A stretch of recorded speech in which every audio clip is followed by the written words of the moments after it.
After deploying to Afghanistan in 2014 and with a busy training year around the world last year, this is the first time that 5 rifles have been able to get together on exercise and train again on their warrior vehicles.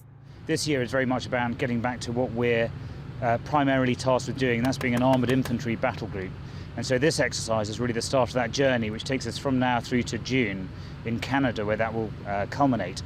In terms of the soldiers themselves, they're at varying states, but this is a real leveller. And the conditions, as you can probably see, are a great way of building robustness early on in our training progression. Described as Exercise Centribugal, the next 3 weeks focuses on dismounted training, as well as crew training and live firing skills on the warriors. Due to the fact that we've not been past operations, we've left the vehicles behind.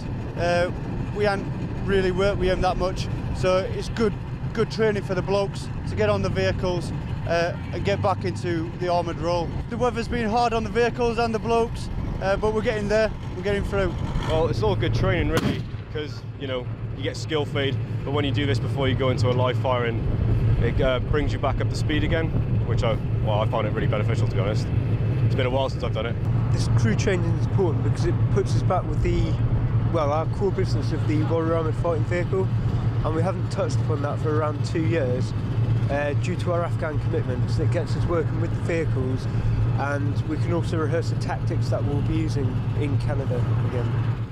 It's been testing conditions with temperatures below freezing, but preparation is key ahead of their exercise in Canada in the next few months, where they will be trained alongside other regiments to deploy anywhere in the world at short notice. Canada is the principal training area that we use for our armoured forces. It's a 4-week deployed exercise, 4.5 weeks. The advantage of Canada is the training area there is very large. Being a large area means that we can deploy the full battle group, about 1,000 people, 300 vehicles or more. It's a very large organisation. The training state in Canada allows us to do that.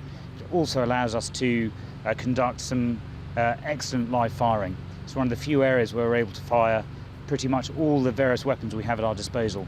The regiment will be moving back to Bulford in the UK next year after a long history in Germany, where they will continue to train as part of the High Readiness Force, ready to deploy anywhere in the world at short notice. Amy Matthews, Forces News in Germany.